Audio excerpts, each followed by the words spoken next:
Namoaka nefa ny tolakandro teo ihany koa ny tompon'andraikitra voalohany ao anatin'ny kompania mpitaterana Air Madagascar dia ny Tale Générale zany ho azy indray dia mametraka ny mazava-dehibe ny fifampiresahana eo amin'ny rotonta ity Tale Générale ny Air Madagascar ity mba ahafahana mitady vahaolana iraisan'ny rehetra.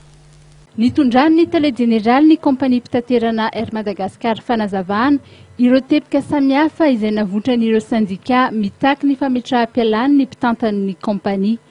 Ho azy misy ireo tranga mitombony saingy tokony iaraha mitady ny vahaolana anarenana ny lesoka. Raha ny fisian'ny Air Madagascar ao anatin'ny listra B nanomboka ny volana aprily 2024 no resahana dia efa maro ireo ezaka vita mba anajana ireo fepetra takin'ny tompon'andraikitra Europeanina.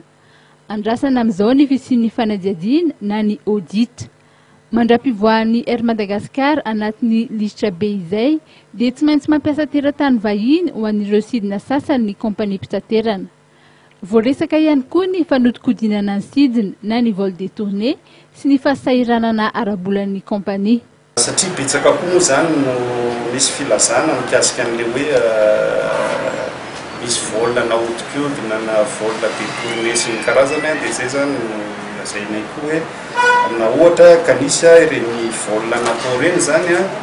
dia vol nataoko hoe vol commerciaux reny zany hoe vol nampidiram-bola zany fa tsy hoe sanatriny zany misy mieritreritra fa hoe vol natao gratuitement reny zany ary izy reny ary zany dia nanaraka ny ataoko hoe itinéraire normal fa somary hoe mihodina kely indray fa ny ankabeazany ary tena hoe manaraka ny itinéraire normal ihany. Araka ny teny moa raha mba vol commercial izy ka anatsaratsara ny ataoko hoe taux de remplissage ny roplanina koa ariana moa ny olana raha mba hoe ireo ataoko hoe missionnaire officiel eto Madagasikara mampiasa azy toy izay izy dia hitady kompania hafa indray nefa misy kompania nationale manao azy zany dia izay zany tiana fanazavana apetraka amin'iny ihany koa. Voalaza teo koa moa zany any anatin'ny hitanareo any ny situation financière ny Air Madagascar hoe catastrophique moa filazana zareo azy tany zany.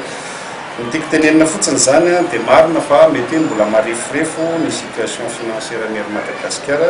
fa na izany na tsy zany ary zany dia efa nisy ezaka maromaro natao ary nisy efa ataoko hoe document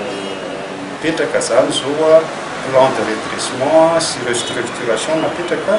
ary arahana ary efa manomboka ataoko hoe manome vokatra tsikelikely le izy zany ary zany plan zany moa zany dia araka tenena hoe efa nijerena niaraka tamin'ireo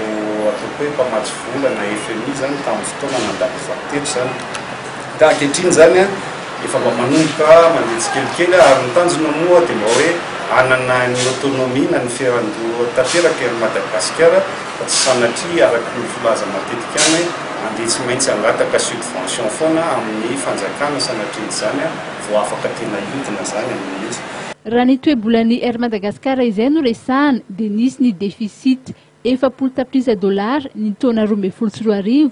20 tapitrisa $, ny taona 2023 ary vinavinaina hitovy amin'izay ihany koa ny taona 2024. No antsotra ny Tale Générale ny Air Madagascar fa tokony ho tony ny syndicat-ny mpiasa ary manaja ny drafitra efa napetraka ho fanarenana ny kompania mpitaterana ka ifampidinika ihany koa mba hitadiavam-bahaolana.